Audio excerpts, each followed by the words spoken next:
Welcome to our channel. আরেকটি নতুন ব্লগে স্বাগতম। আজকে আমি চলে এসেছি দিনাজপুরের স্বপ্নপুরীতে। দারুণ একটি পিকনিক স্পট এটি। আজকে আমি এসেছি একটি পিকনিকে। আজকে আমি এই দিনাজপুরের প্রাকৃতিক সৌন্দর্য এবং এখানকার মেইন যে জায়গাগুলি আছে দেখার মতো, সেগুলোই আমি আপনাদের সঙ্গে আজকে শেয়ার করতে যাচ্ছি। তো আপনারা আমার সঙ্গে থাকুন।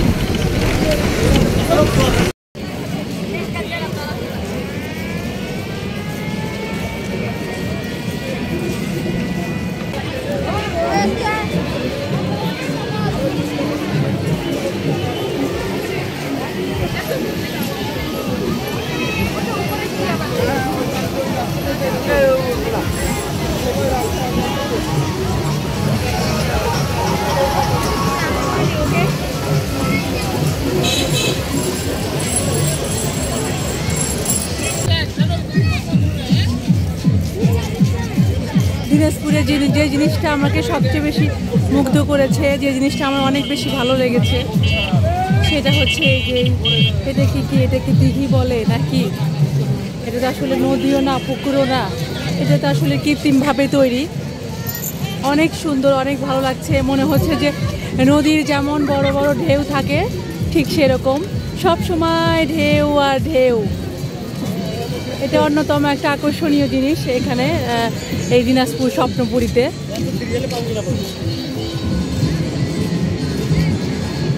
সব সময় নদীর মতো ঢেউ বয়ে চলেছে। এই তো এরকম সব সময় ঢেউ আর ঢেউ, যেটা চোখে পড়ার মতো এবং অনেক আকর্ষণীয়।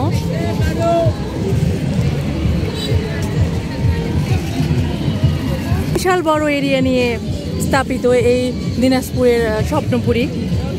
আমি আসলে এই প্রথম এসেছি, এর আগে কখনো আসার সুযোগ হয়নি এদিকে।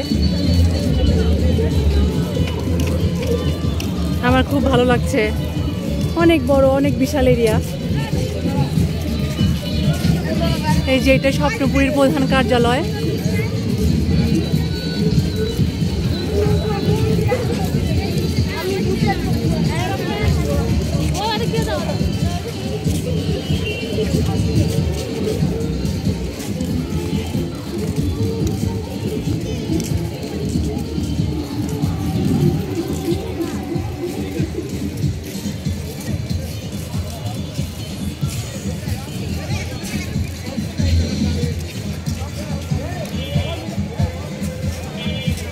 জ্ঞান ও মনের আলো জ্বালাতে হলে শিক্ষা ও ভ্রমণের বিকল্প নেই।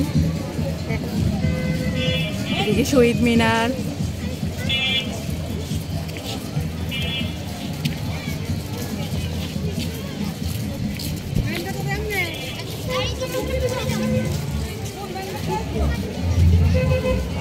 দেখি কতটুকু কভার করা যায়। এখনো হয়তো কোনো সাইড বাকি রয়ে গিয়েছে, তো চেষ্টা করব ভিউয়ার্স যতক্ষণ আছি ততক্ষণ অজানা আরও জায়গাগুলো একটু আপনাদেরকে দেখাতে। যাদের আসার সুযোগ হয়নি তারা এই ভিডিওর মাধ্যমে দেখতে পারবেন।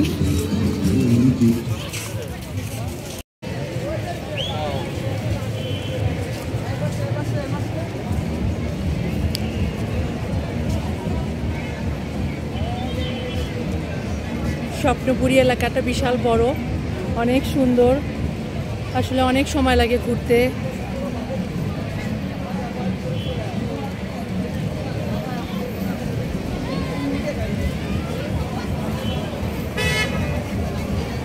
অনেকে এসেছে, আজকে ছুটির দিন, এই জন্য অনেক বাস এসেছে পিকনিক স্পটগুলোতে।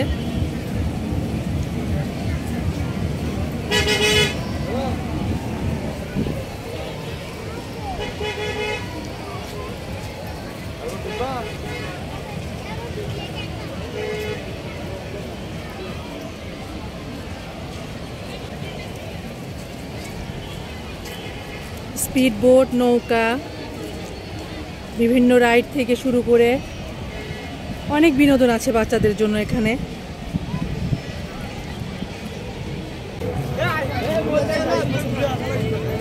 এদিকে এত বেশি লোকজন যে অনেক নয়েজ।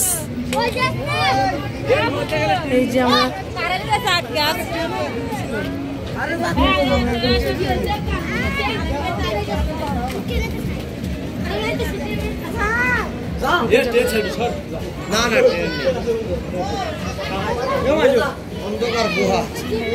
ভিতর দিয়ে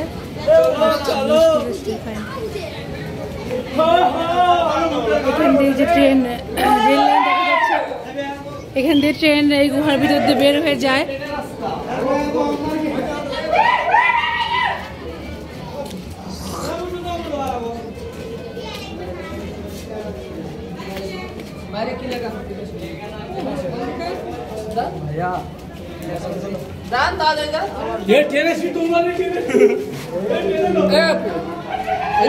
দেখা যাবে না ওই দিক কি লেখা আছে দাম একটু দেখে।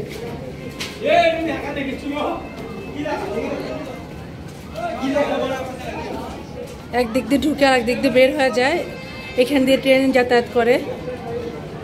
গুহাটা বেশ লম্বা, আমরা আসলে ভিতরে ঢুকতে পারলাম না, ঢোকা প্রবেশ নিষেধ এখানে। এখানে দিয়ে হয়তো শুধু ট্রেনই ঢুকতে পারে, ট্রেনে চলাচল করতে পারে।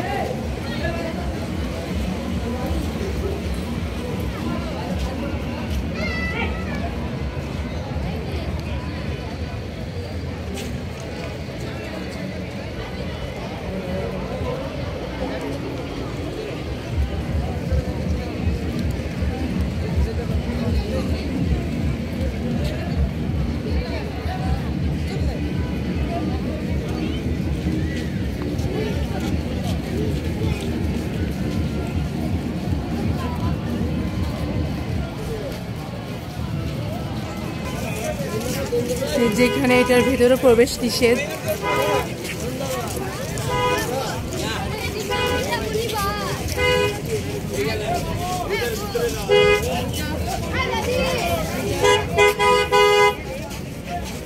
প্রবেশ নিষেধ।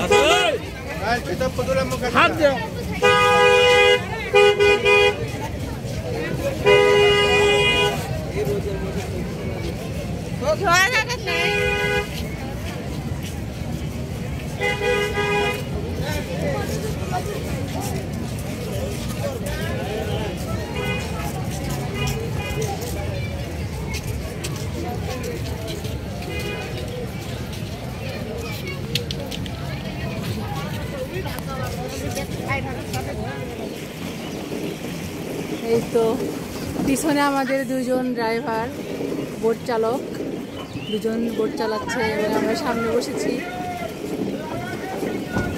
মাঝখানে একটা সিট গ্যাপ আছে, আমাদের যে ভারসাম্য ব্যালেন্স বজায় রেখে আমাদের মাঝখানে একটা সিট গ্যাপ রেখে সামনে পিছনে করে বসতে হয়েছে।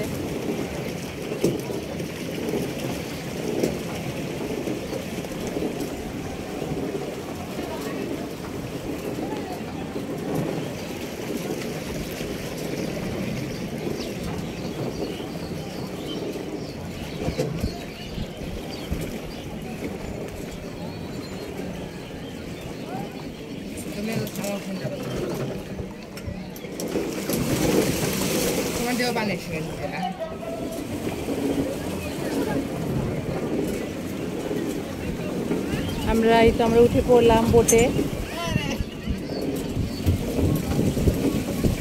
আমরা এখন বোটে উঠেছি।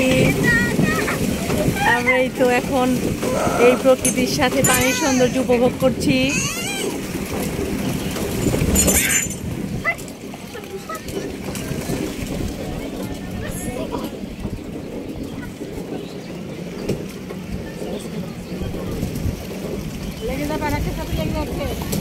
চালাতে পারছো না, একটা সাথে লেগে যাচ্ছে, এলোমেলো হচ্ছে কিন্তু।